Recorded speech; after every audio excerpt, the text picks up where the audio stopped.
यस्तन्मयाद हृदय संवदन क्रमेण द्राक्चित्र शक्ति गण भूमि विभाग भागी हर्षोल्लसत् पर विकार जुषः करोति वंदे तमाम तमहमिन्दुकलावतं सं।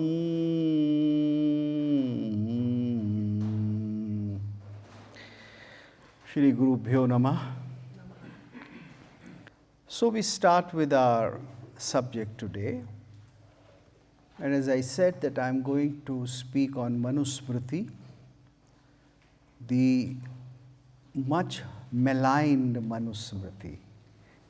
It is a text which is not at all thought of as positive. And it's a great wonder that how much of self-guilt the educated classes of India can impose upon themselves by castigating, ignoring, maligning a text which has influenced the whole of Southeast Asia and which help establish an entirely new civilization from 3rd century onwards for 1,000 years. And the text was studied, the text was translated, many things were. It was a useful text. Even the Iranians, it is said, at the time of King Darayu, had studied Manusmriti, particularly from the point of view of how to set up a prosperous state and a stable state. And they had taken some help from Manusmriti. Of course, everybody knows that in Iran, Panchatantra was studied very carefully in later centuries, 3rd and 4th centuries, and translations were made. But Panchatantra again works within the ambit of the Dharma Shastras.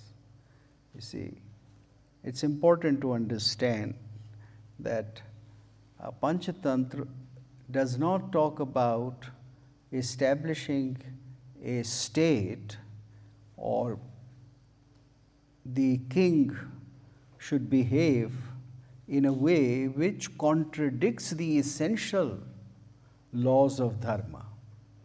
You see, Panchatantra is what is very often called a niti text.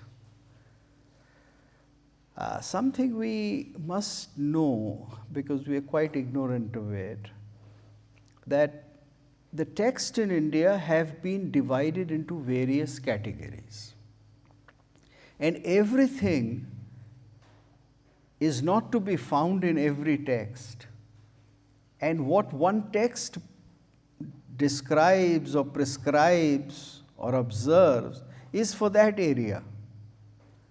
You see, it is not for everything. Now we have a tendency to say, now this is what's written in Manusmriti. So this is what was practiced in ancient India. And this is what was the norm. No, that's not true. What is prescribed for Manusmriti has to be seen in what context and for whom. So if at a point Manu says that Kamajo Dashako Gana, that there are 10 things which a king has to avoid, then it is for the king.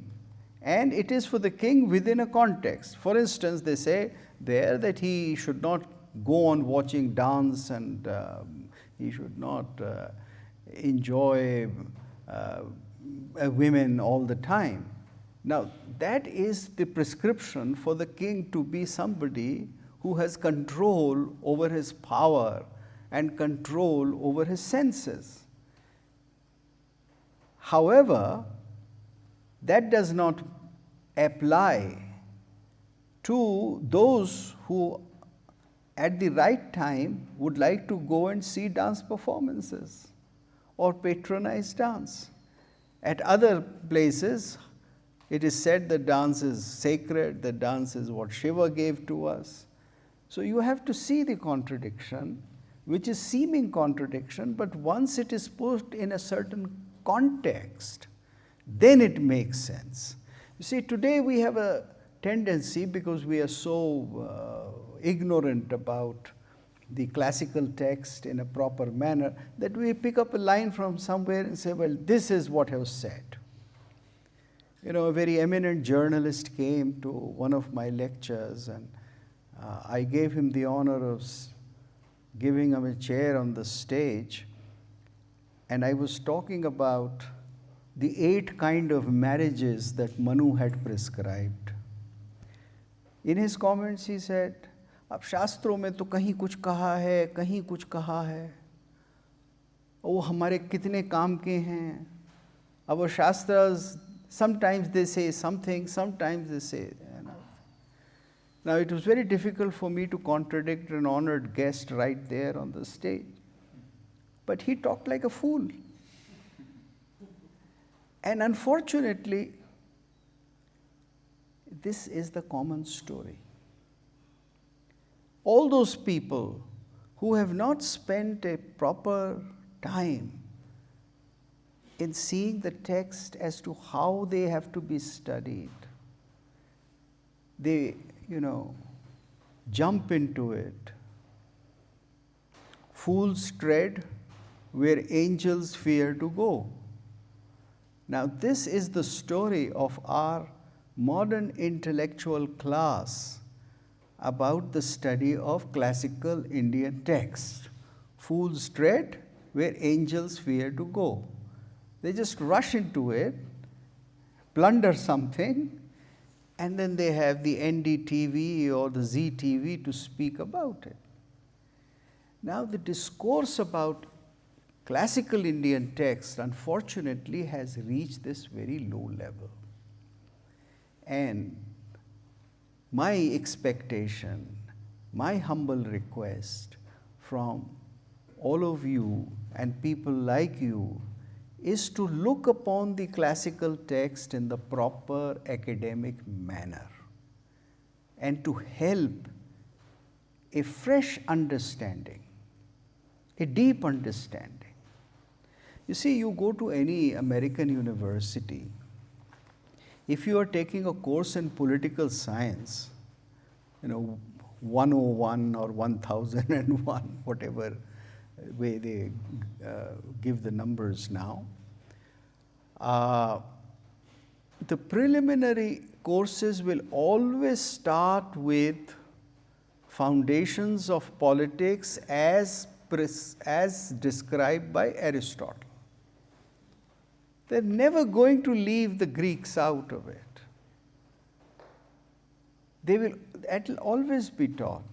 And if you are doing a PhD in a good university like Yale or Harvard or Stanford in political science, they'll really ask you to take a full course in Greek political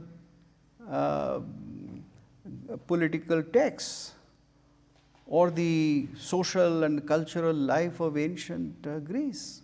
They would want you to understand it, no matter what you write in your PhD, no matter what you write as the best thing for the modern times. But they never leave the classical tradition of Greece and Rome out of it.